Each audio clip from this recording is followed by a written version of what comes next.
മഹാരാഷ്ട്ര ഉപമുഖ്യമന്ത്രിയായി സത്യപ്രതിജ്ഞ ചെയ്ത ഏകനാഥ് ഷിൻഡെ വേദിയിൽ നടത്തിയ പ്രസംഗത്തിൽ നിയമോപദേശം തേടി പ്രതിപക്ഷം. ഭരണഘടനാ വിദഗ്ധരുമായി ഇക്കാര്യത്തിൽ ആശയവിനിമയം നടത്തും. സത്യപ്രതിജ്ഞാ ചടങ്ങിൽ പ്രസംഗങ്ങൾ പാടില്ല എന്നാണ് ചട്ടം. ശ്രീനാഥ് ചന്ദ്രൻ വിവരങ്ങളുമായി മുംബൈയിൽ നിന്ന് ചേരുന്നുണ്ട്. ശ്രീനാഥ്, സാധാരണ കണ്ടുവരാത്തൊരു രീതിയാണ് ഷിൻഡെയുടെ ഭാഗത്തുനിന്നുണ്ടായത്. എന്താണ് ഗവർണറുടെ രാജ്ഭവന്റെ ഇതുമായി ബന്ധപ്പെട്ടുള്ള നിലപാട്? പ്രതിപക്ഷം വിഷയം എങ്ങനെ ഏറ്റെടുക്കാനാണ് ഉദ്ദേശിക്കുന്നത്? നിയമവിദഗ്ധരുമായി സംസാരിക്കുമ്പോൾ മനസ്സിലാവുന്നത് എന്ത്? ശ്രീനാഥ്. റിജിത്ത്, നമ്മുടെ ഭരണഘടനയുടെ ഷെഡ്യൂൾ 3-ലാണ് ഈ സത്യപ്രതിജ്ഞയുമായി ബന്ധപ്പെട്ട് അതെങ്ങനെയായിരിക്കണം എന്ന ചട്ടം പറയുന്നത്.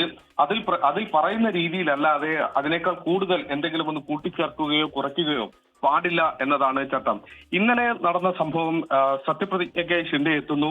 പിന്നാലെ സത്യപ്രതിജ്ഞാവാചകം ചൊല്ലേണ്ടതിന് പകരം അദ്ദേഹം ഒരു പ്രസംഗമാണ് നടത്താൻ ഉദ്ദേശിച്ചത്.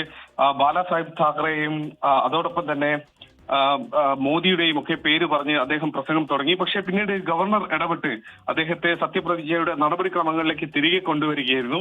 പിന്നീട് അദ്ദേഹം സത്യവാചകം പൂർണ്ണമായി തന്നെ ചൊല്ലുകയും ചെയ്തു.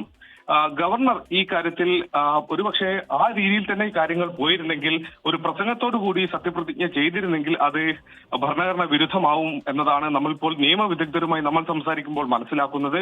അതേസമയം ഗവർണർ ഇക്കാര്യത്തിൽ അദ്ദേഹത്തെ തിരികെ ഈ സത്യപ്രതിജ്ഞയിലേക്ക് കൊണ്ടുവന്ന് അത് പൂർത്തിയാക്കിയ സാഹചര്യത്തിൽ അത്തരം നിയമപ്രശ്നങ്ങളെ ഷിൻഡെക്ക് അതിജീവിക്കാൻ കഴിയും എന്നതാണ് മനസ്സിലാക്കാൻ കഴിയുന്നത്. ഏതായാലും പ്രതിപക്ഷം ഇക്കാര്യത്തിൽ നിയമോപദേശം തേടുന്നുണ്ട്. ഇക്കാര്യത്തിൽ എന്തൊക്കെ തരത്തിലുള്ള നടപടികൾ സ്വീകരിക്കാം എന്നത് ആലോചിക്കുന്നുണ്ട്. പക്ഷേ നിലവിൽ ഭരണഘടനാ വിദഗ്ധരുമായി സംസാരിക്കുമ്പോൾ അത്തരമൊരു പ്രശ്നം ഷിൻഡെക്ക് വരാനുള്ള സാധ്യത വളരെ കുറവാണ്. റിജിത്ത്. ശരി, ശ്രീനാഥ് ചന്ദ്രൻ വിവരങ്ങൾ നൽകുകയായിരുന്നു മുംബൈയിൽ നിന്ന്.